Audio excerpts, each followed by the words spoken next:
Again, we are going to draw more useful hands poses in this video.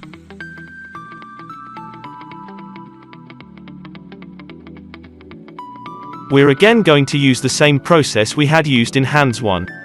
We draw rough hand poses in Read Quickly.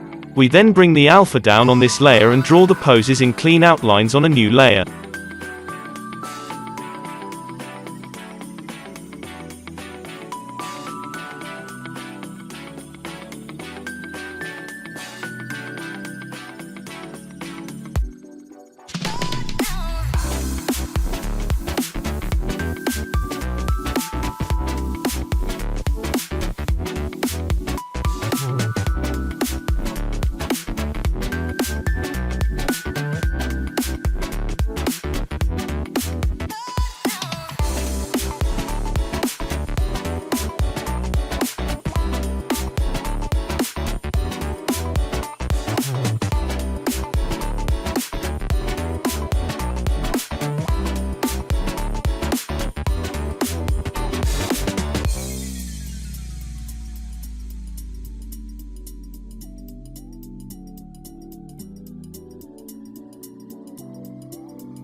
Hope you found this video useful.